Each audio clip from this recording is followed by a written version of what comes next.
आप अपने भाग्य के बोलो स्वयं निर्माता हो।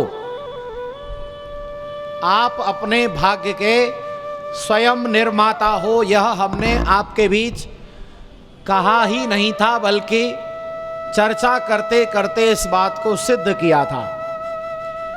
आप जो बनना चाहते हैं वह बन जाएंगे, इसीलिए आपको बनने के लिए कर्म करना है।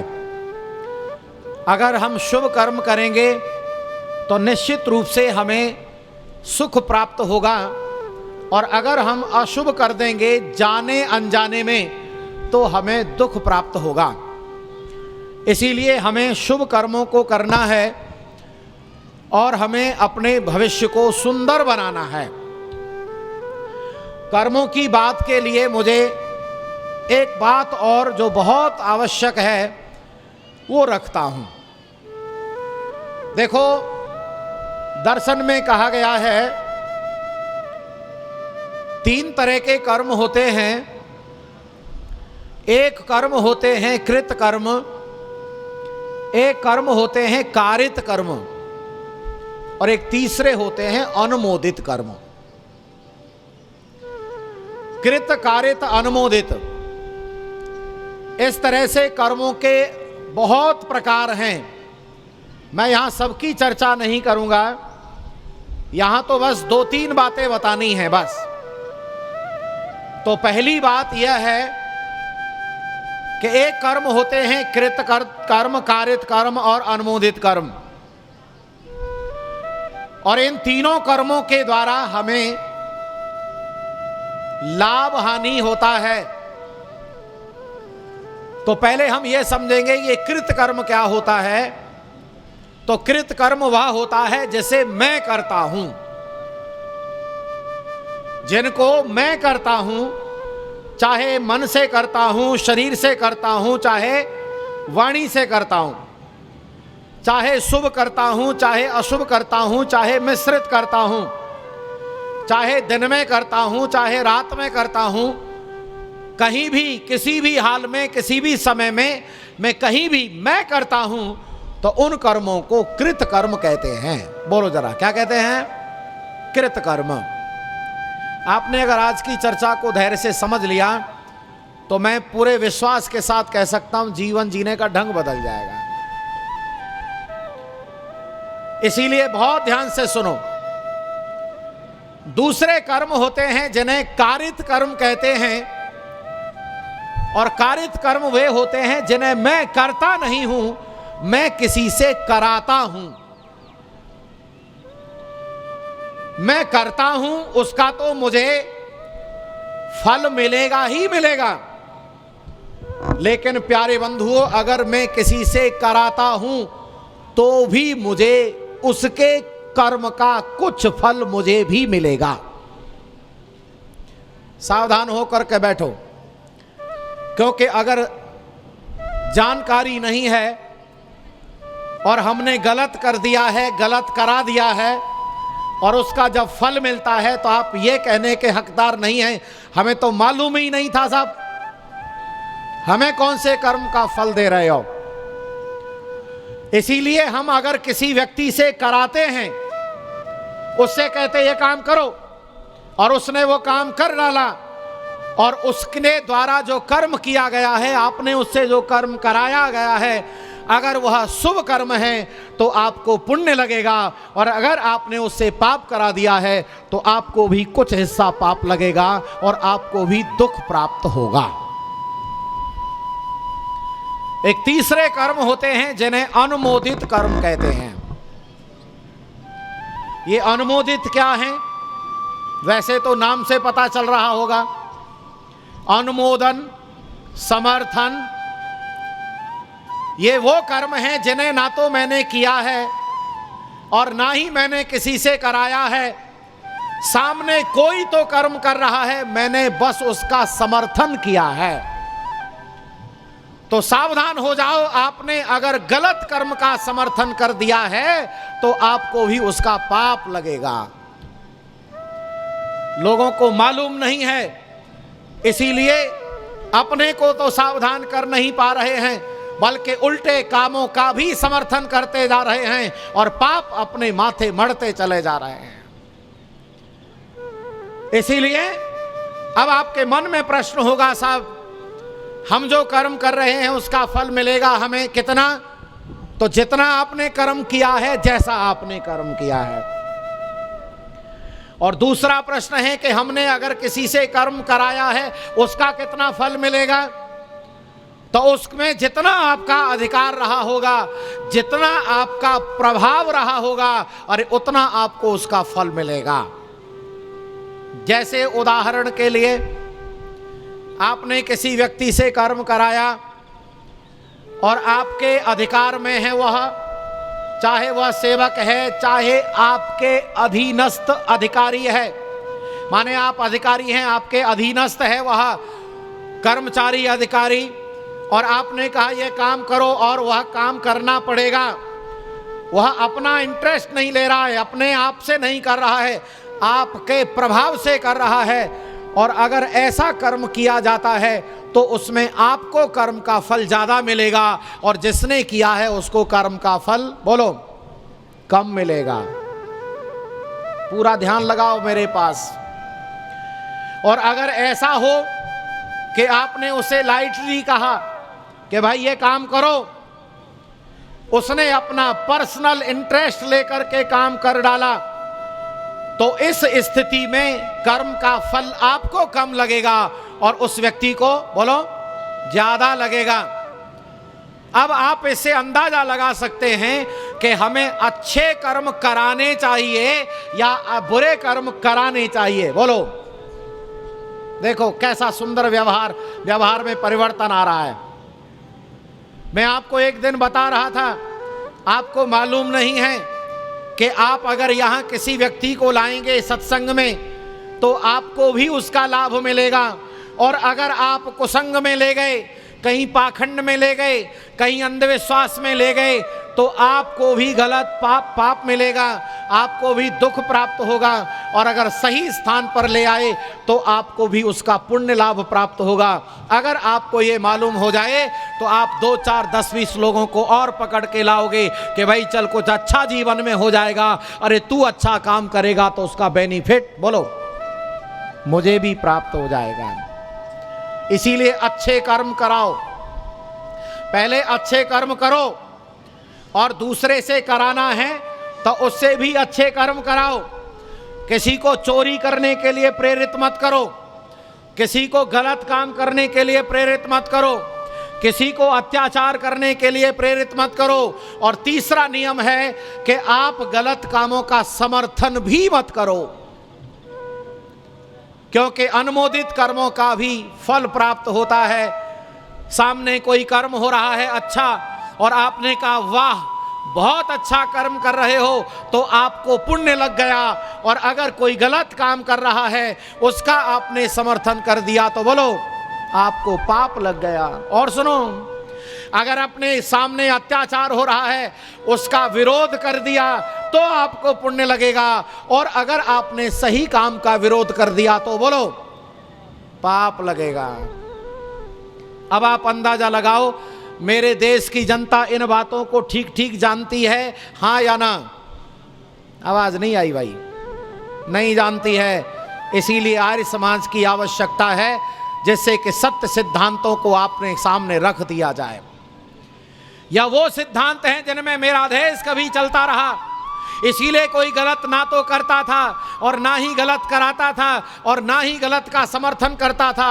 मैं आपको इस बात के लिए रावण के काल में ले चलता हूँ, मर्यादा पुरुषोत्तम राम के काल में ले चलता हूँ, और आप जरा मुझे बताएंगे रावण जो काम कर रहा था, जो गलत काम कर रहा था, उसका उसी के परिवार के लोगों ने समर्थन किया, हाँ या ना? आवाज नहीं आ रही है, क्या समझू, हाँ या ना? पूरे घर के लोगों ने उसका विरोध किया था। उसके नाना ने समझाया, उसकी पत्नी ने समझाया, मां ने समझाया, मामा मारीच ने समझाया, और कुंभकर्ण ने भी समझाया, और उसके छोटे भाई विभीषण ने भी समझाया, तू गलत काम कर रहा है, तो विभीषण को तो लात मार के निकाल दिया, चल भाग, मुझे समझा रहा है। तो देखो उस काल में ही रावण नहीं था, आज भी ऐसे लोग हैं, ऐसा लगता है कि वो रावण के ही गुणों को अपनाना या समर्थन करना चाहते हैं। याद रखना, जब उस काल में गलत काम करने पर रावण का बुरा हाल हुआ था, तो आज के समय में भी बुरा काम करने वाले का अच्छा हाल, बोलो जरा एक बार, नहीं हो सकता। परमेश्वर की न्याय व्यवस्था ही ऐसी है कि जो जो लोग जितना जितना गलत काम करते हैं उतना उतना दुख प्राप्त होता है, जितना जितना अच्छा काम करते हैं उनको सुख लाभ प्राप्त होता है, और जितना जितना गलत कराते हैं, गलत का समर्थन करते हैं, उतना भी उन्हें दंड प्राप्त होता है। तो मैंने आपको एक जानकारी दी कि हमें अपने कर्मों का निरीक्षण करना है, हम किससे क्या बात कर रहे हैं ये हमें परखना है। एक और बात एक दिन मैंने संक्षेप में कही थी, आज थोड़ा मैं ज्यादा अच्छे से कहना चाहता हूं। हम जो कर्म करते हैं वो शुभ कर्म होते हैं, अशुभ कर्म होते हैं। और भी कर्मों के बारे में बताया आपको पिछली चर्चा में कि वह मिश्रित कर्म होते हैं, निष्काम कर्म होते हैं। लेकिन इस समय आप केवल 2 कर्मों पर ज्यादा ध्यान देना, थोड़ा ज्यादा जोर लगाकर। एक कर्म होता है शुभ कर्म, एक कर्म होता है अशुभ कर्म, शुभ और अशुभ। तो जब हम शुभ कर्म करते जाते हैं तो हमारा पुण्य कर्माशय बढ़ता जाता है। बहुत ध्यान से सुनना, जो जहां भी बैठे हैं पूरा कान मेरे पास लगा करके रखो। मैं बहुत गंभीरता से इस समय आपसे बात कर रहा हूं, और जीवन का सबसे महत्वपूर्ण प्रसंग आपके बीच रख रहा हूं। अगर इन प्रसंगों को ठीक से समझ लिया तो आपका व्यक्तिगत जीवन तो अच्छा होगा ही, परिवार भी अच्छा हो जाएगा, समाज भी अच्छा हो जाएगा, और राष्ट्र भी अच्छा हो जाएगा। क्योंकि हमारा जब तक व्यवहार नहीं बदलेगा तब तक हम किसी का कोई भला नहीं कर सकते। हम जब शुभ कर्म करते हैं तो पुण्य कर्माशय बनता है।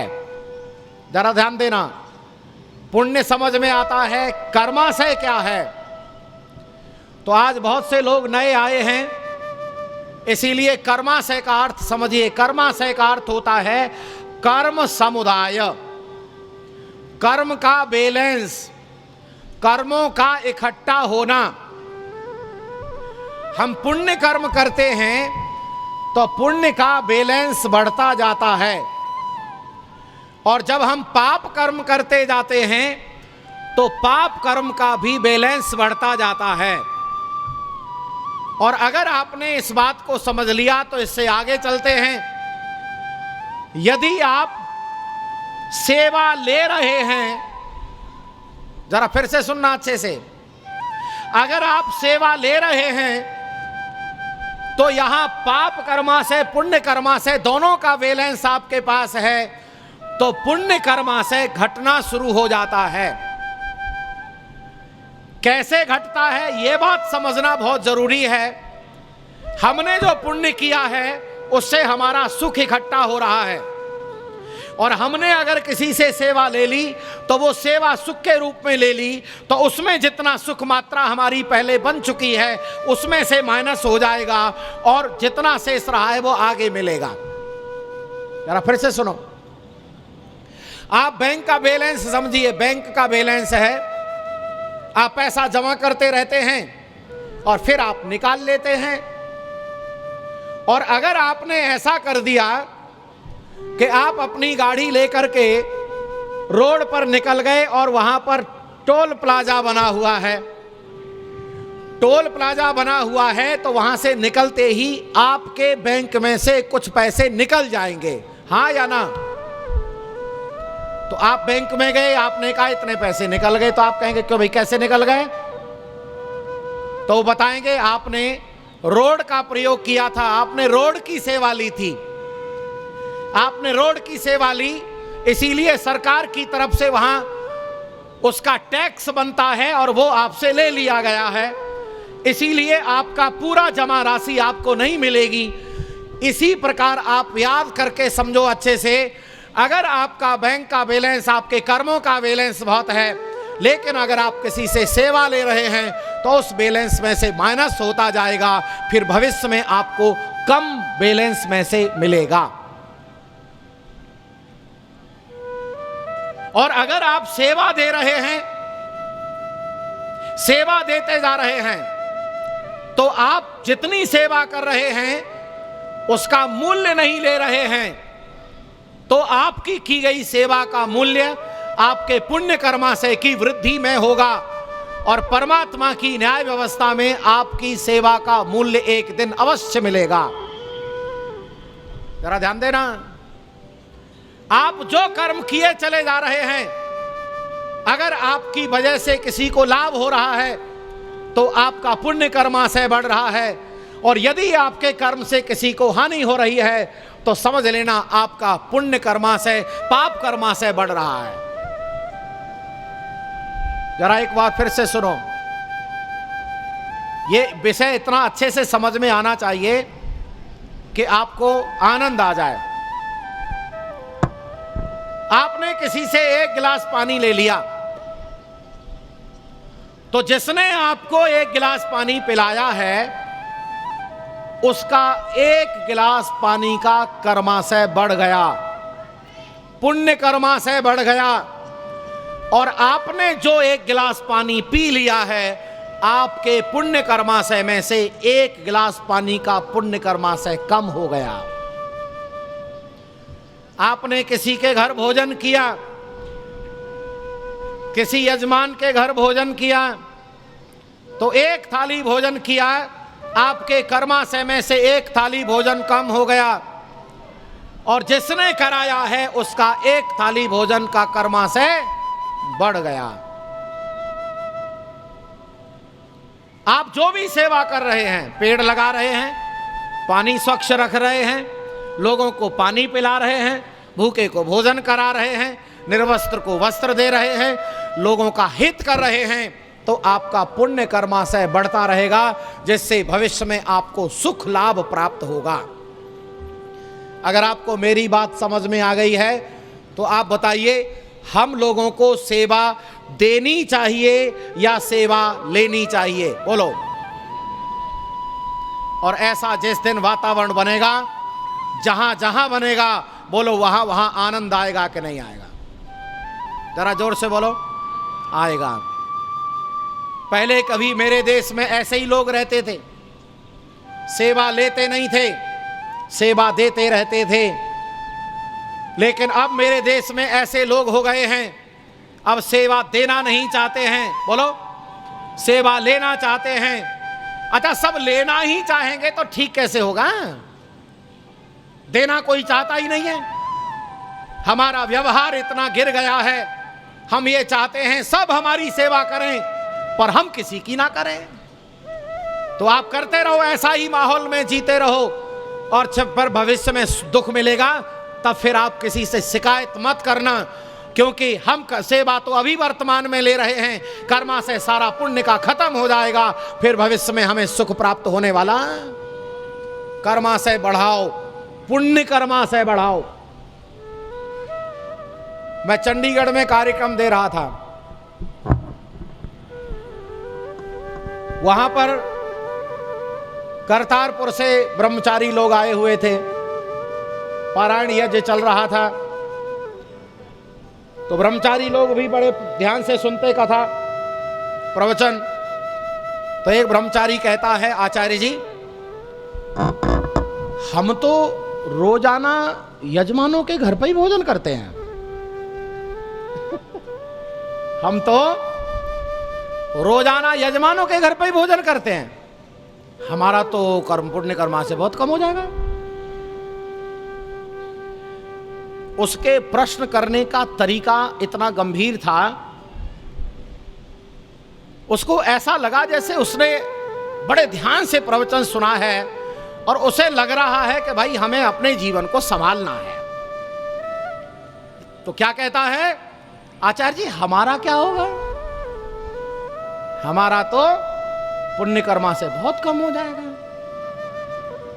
हमने कहा ब्रह्मचारी जी आप बिल्कुल ठीक कहते हैं, पुण्य कर्मा से कम होगा, लेकिन आपको ज्यादा टेंशन लेने की जरूरत इसीलिए नहीं है क्योंकि आप उन यजमानों की सेवा कर रहे हो, आप वेद पाठ कर रहे हो, आप यहां भजन सुना रहे हो, इसीलिए वो आपकी भी सेवा ले रहे हैं, इसीलिए उनका पुण्य कर्मा से कम हो रहा है।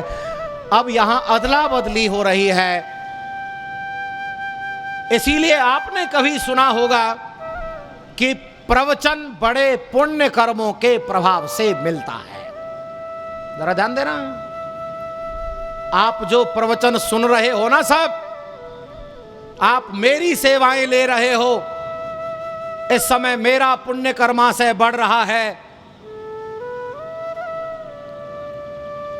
आदि प्रधान जी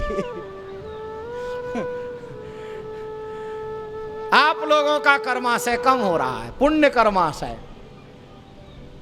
अब आप तो सोच में पड़ गए।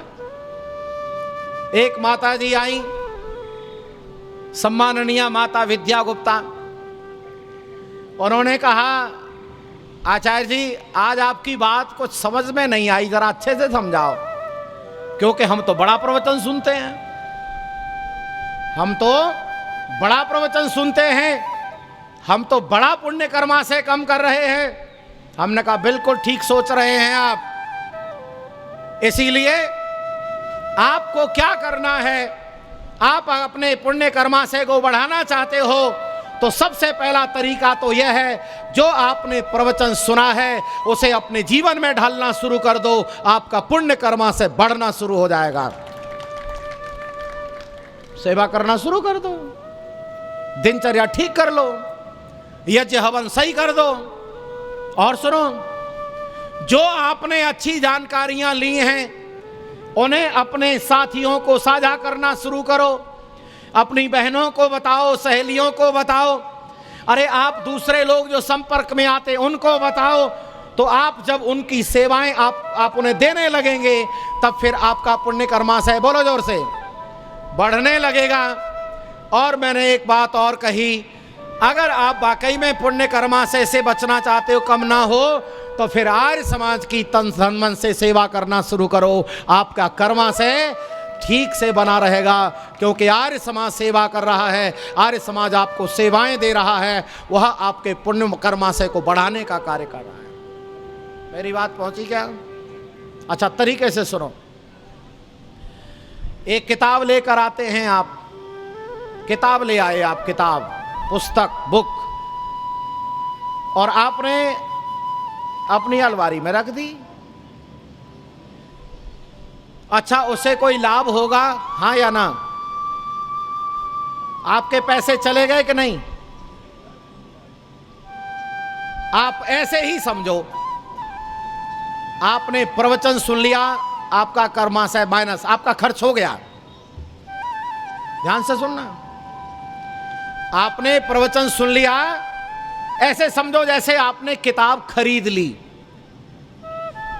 आपने किताब खरीद ली, पैसा चला गया, आपका माइनस हो गया। लेकिन आप इस किताब का लाभ कब लेंगे? जब आप इसे अच्छे से पढ़ लेंगे। और आप जब किसी अच्छी किताब को अच्छे से पढ़ लेते हैं तो बोलो आपके मन में क्या आता है? भाई पैसे तो वसूल हो गए, पैसे तो वसूल हो गए। जिस दिन आप अपना प्रवचन को मनन करना शुरू करेंगे और निर्णय करके अपने जीवन में उतारना शुरू करेंगे, समझो आपने जो कर्मा से खर्च किया था वो एक दिन वसूल हो जाएगा। इसीलिए कर्मा से ठीक करना है तो आप प्रवचनों को ध्यान से सुनो और ध्यान से सुनकर मनन करो और निर्णय करके अपने जीवन में धारण करो। आपका पुण्य कर्मा से कम नहीं होगा, बढ़ने लग जाएगा। और अगर यही प्रवचन आप दूसरों को सुनाने लगें, वही किताब आप किसी दूसरे को पढ़ने को दे दें, भाई ये किताब ले लो पढ़ो, तो आपका कर्माशय बढ़ेगा। आपने जितना खर्च किया था, आपने उस पुस्तक को दान दे दिया, आपका कर्माशय बढ़ गया। वहां खर्च हुआ था वहां पर बढ़ गया। और सुनो, एक तरीके से और बताता हूं। आपने 3 स्थान पर भोजन किया। आप किसी मित्र के घर पर, किसी होटल में और अपने घर पर। आपने मित्र के घर पर भोजन किया, वहां आपने मूल्य नहीं दिया, तो वहां आपका कर्माशय कम होगा, मित्र का बढ़ेगा। इसीलिए मित्र जब आए, बोलो क्या करें? मित्र जब आए, अरे तो उसका कर्माशय कम कर लो। अरे बोलो प्रधान जी, अरे उसकी सेवा करो। अच्छा, बात कुछ समझ में आ रही है? पर ऐसे ऐसे मित्र भी हैं, वानी चलो भाई चलते हैं, 5-7 दिन की छुट्टी है, घर पे रोटी क्यों खाएं, कहीं दूसरी जगह ही खाएंगे। चले गए मित्र के यहां रिश्तेदारी में, उनके यहां खाया पिया, लौट कर आए तो पता चला उसके यहां भी 10 रिश्तेदार पहले से आए हुए थे। तो पूछ लिया कहां गए थे, माने कहीं नहीं गए थे, सब बराबर हो गया, कहीं नहीं गए। कई बार स्वभाव ऐसा बन गया है कि हमको 2 लोगों के यहां तो खाएं, लेकिन हम किसी को बोलो ना खिलाएं। इस आदत से बचो अगर जीवन को सरल और सफल करना है तो। आदत डालो खिलाने की, और अगर आदत ऐसी पड़ गई तो निश्चित रूप से आप अपना कर्माशय बढ़ा पाएंगे और आपको जीवन का आनंद आएगा। आपने होटल में खाया, पैसा दिए कि नहीं? पैसा देना पड़ेंगे। और अगर अपने घर पर खाया तो आपने पहले से अपने घर पर पुरुषार्थ करके सामान बना के रखा है, इसीलिए वहां कर्माशय कम नहीं होगा, वहां कर्माशय कम नहीं होगा। कर्माशय केवल वहां कम होगा जहां मूल्य नहीं दिया गया है। बोलो जोर से, कहां पर? जहां मूल्य नहीं दिया गया है। एक बात नोट कर लो, यहां बिना मूल्य के कुछ नहीं मिलता है। यहां पर निःशुल्क कुछ नहीं मिलता, पर फिर भी बाजार के अंदर ऐसा सामान चल रहा है, एक के साथ एक फ्री, और लोग बड़े दौड़ के जाते हैं। अच्छा, मैं पूछना चाहता हूं, क्या वाकई फ्री देता है वो? आप बड़े जानकार हैं फिर भी जाते हैं। और सुनो, ये जो माताएं बहनें हैं, मुझे सोचना पड़ता है सोचना पड़ता है। मैं बहनों का बहुत आदर करता हूं। आप मेरे किसी वार्तालाप में, किसी भी व्यवहार में ऐसा नहीं देख सकते।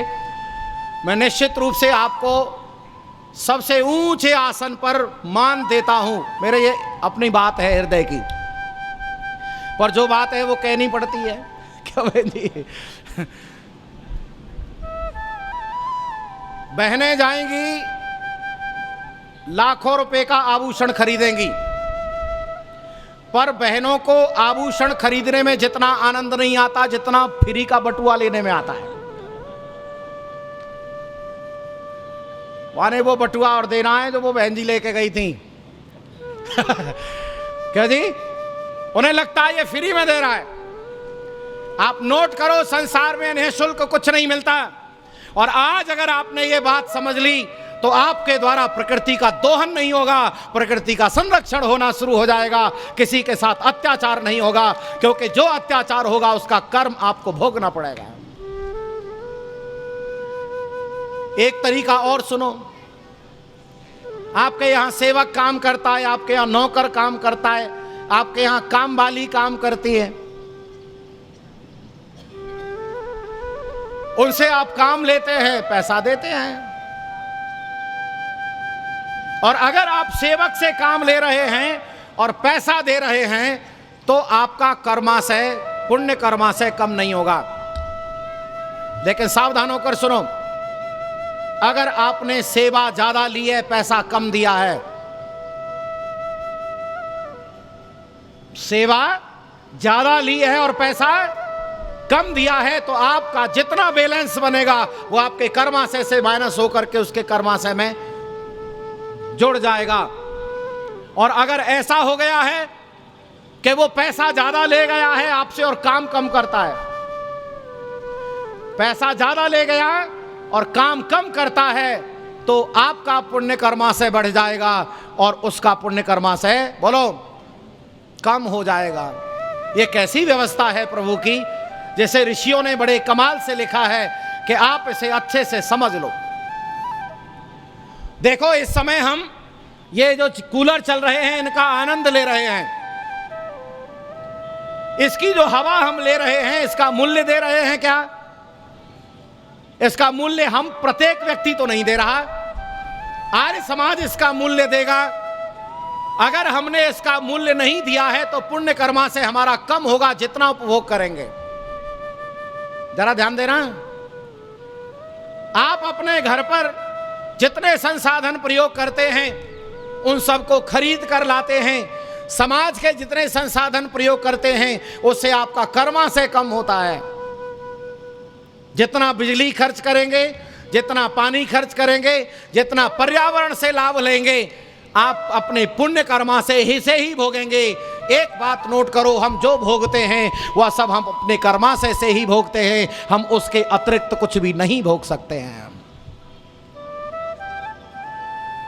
एक व्यक्ति, बिजली आ गई, पानी टंकी में था नहीं, मोटर चला दी, मोटर चला दी, पानी भरने लगा, टंकी भर गई और टंकी भर गई, पानी ओवरफ्लो होने लगा। 2-4 मिनट हो गई, 10 मिनट हो गई, उसे होश ही नहीं है। पड़ोसी ने आकर कहा, अरे भाई देख, पानी निकल रहा है, फालतू जा रहा है, बिजली फालतू खर्च हो रही है। तो पता है क्या कहता है? तेरे घर से क्या जा रहा है, तेरे घर से क्या जा रहा है? तो सुनो, ऐसा अगर कोई कहता है तो मैं उससे कहना चाहूंगा, मेरे घर से तो नहीं जा रहा है, लेकिन तेरे पुण्य कर्मा से जरूर जा रहा है। और जिस दिन पानी तेरे पुण्य कर्मा से में खत्म हो गया तो 1 चम्मच पानी तुझे नसीब होने वाला। अगर हमने भोग करके अपना भोग का सामान खत्म कर लिया तो याद रखना फिर हमें मिलने वाला चोरी नहीं होगी, अगर यह सिस्टम अच्छे से समझ लिया जाए। क्योंकि चोरी करने वाले की दो चीजें हानि पहुंचाती हैं। पुण्य कर्मा से कम होता है, पाप कर्मा से बढ़ता है। आप किसी के साथ अत्याचार कर रहे हो, चोरी कर रहे हो, रिश्वतखोरी कर रहे हो, पाप कर्मा से बढ़ेगा। और जितना आपको उससे लाभ हो रहा है उतना पुण्य कर्मा से कम हो जाएगा। बोलो, चोरी होगी? नहीं होगी। इसीलिए प्यारे बंधुओं, ऋषि पतंजलि ने कहा, हमें हमारे जीवन में जो कुछ प्राप्त होता है, सतमूले तद विपाको जाति आयुर्भोगा। हमें जो कुछ भी प्राप्त होता है वो जाति के रूप में प्राप्त होता है, आयु के रूप में प्राप्त होता है, भोग के रूप में प्राप्त होता है, और वह सब कर्मों के आधार पर प्राप्त होता है। बिना कर्मों के यहां हमें कुछ भी प्राप्त बोलो नहीं होता है। तो इसीलिए कर्मों पर ध्यान दो। यहां पर एक बात और बतानी है, बस समय ज्यादा नहीं है, ठीक है जी। हम जो कर्म करते हैं उसका फल हमें 3 रूपों में मिलता है। सबसे पहले मिलता जाति के रूप में। बोलो जरा, क्या है जाति? जाति बोले तो क्या है? जाति बोले तो जाट, नाई, धीवर, गूंजर, पंडित, यादव नहीं, ये जातियां नहीं हैं। यह विकृति है। जाति का अर्थ है समान प्रसवात्मिका जाति। जिनका समान प्रसव होता है उसे एक जाति कहा जाता है। दर्शन की परिभाषा के आधार पर हम सब की एक जाति है। जोर से बोलो, हम सब की। यहां बैठे हैं इतना ही नहीं, पूरे विश्व भर में जितने भी मानव हैं, उन सब की बोलो एक जाति है, मानव जाति। जन्म के आधार पर कोई ऊंचा नहीं है, जन्म के आधार पर कोई नीचा नहीं है, यह वैदिक मान्यता है। और जो लोग जन्म के आधार पर ऊंचा नीचा समझते हैं वो लोग मानवता के हत्यारे हैं, मानवता को हानि पहुंचाने वाले हैं और देश और समाज को विघटित करना चाहते हैं। यहां जो जाति शब्द प्रयोग किया गया है वह शरीर के लिए प्रयोग किया गया है। हमें जो शरीर प्राप्त होता है वह हमारे कर्मों के आधार पर प्राप्त होता है। मैं बस यही चर्चा करूंगा, आगे की चर्चा को विस्तार नहीं दे पाएंगे। हमें भोग भी मिलेगा तो हमें कर्मों के आधार पर, हमें आयु मिलेगी तो कर्मों के आधार पर। इन दोनों विषयों को बस एक दो लाइन में समझो, फिर मैं जाति वाले प्रसंग को थोड़ा बताकर विराम करूंगा। एक बच्चा फुटपाथ पर जन्म लेता है, फुटपाथ पर खुले आकाश के नीचे फटी सी चद्दर में लेटा हुआ है। और जब वो दूध की इच्छा करता है, भूख लगी है, तो हो सकता है उसकी मां के स्तनों में दूध भी नहीं हो, क्योंकि जब मां भोजन करती है तब दूध बनता है। हो सकता है उसकी मां ने भी भोजन ना किया हो। एक बच्चा ऐसी भी स्थिति में जन्म लेता है और एक बच्चा ऐसी भी स्थिति में जन्म लेता है कि जन्म लेते ही करोड़ों रुपए की विरासत का मालिक है। जन्म लेते ही नीचे मखमल के गद्दे लगे हैं, ऊपर बहुत सुंदर चद्दर है, छतों पर छतें लगी हुई हैं, दरवाजे पर गाड़ियां खड़ी हैं, अनेक नौकर चाकर सेवक हैं और सारी सुविधाएं हैं। एक बच्चा ऐसी स्थिति में जीवी जन्म लेता है। अब आप अंदाजा लगा सकते हैं कि ऐसा अंतर क्यों है। तो इस अंतर का आधार है कर्म। जोर से बोलो, क्या है? कर्म है। कैसे कैसे कर्म किए उसके आधार पर कैसा जन्म मिलेगा, ये बात हम समझेंगे। क्या क्या भोग मिलेगा।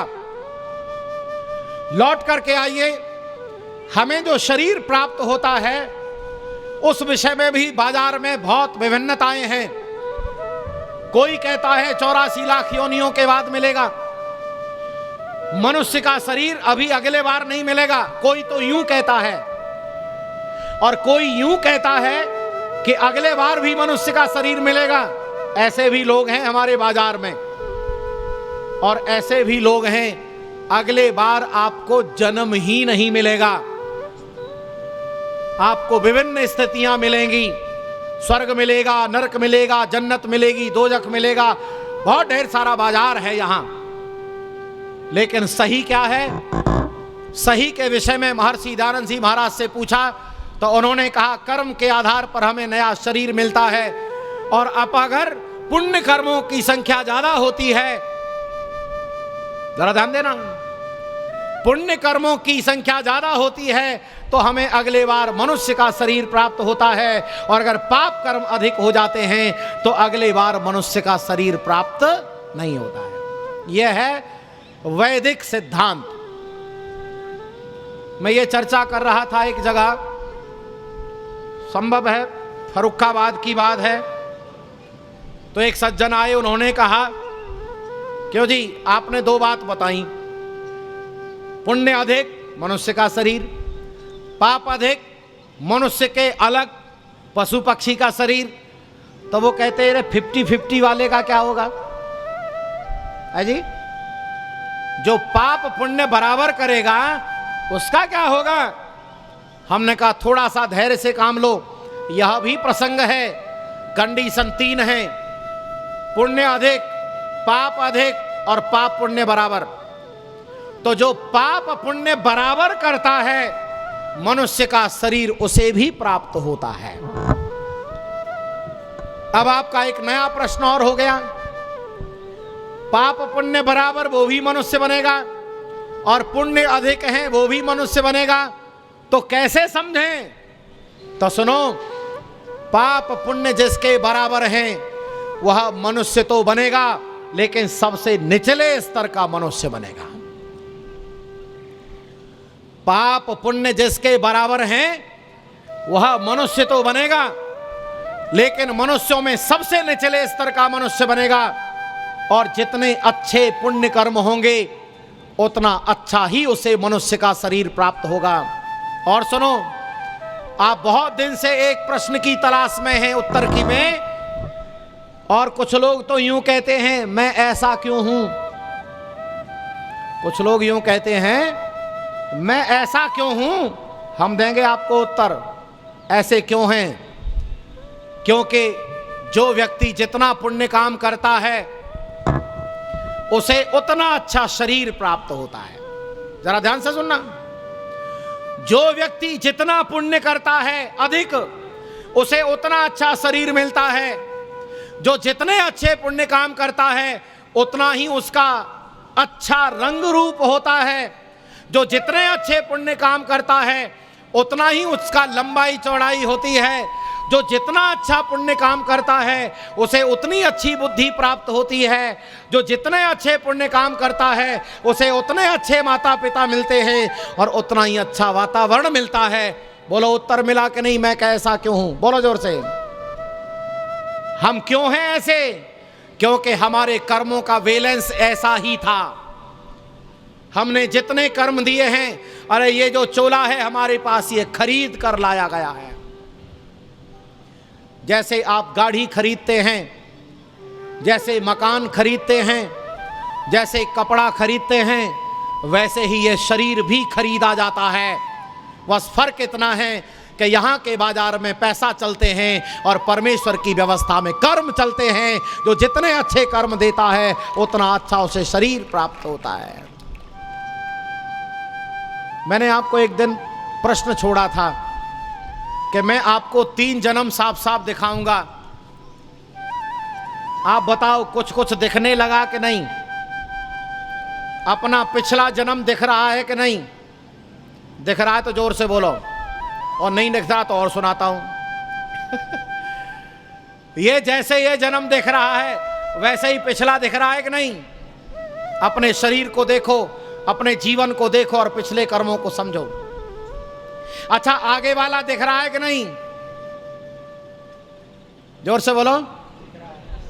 साफ साफ दिखेगा, साफ साफ। एक बार महात्मा बुद्ध प्रवचन कर रहे थे। महात्मा बुद्ध प्रवचन करते थे, कथाएं करते थे। 7 दिन की कथा चल रही थी। एक जगह एक राजा आया।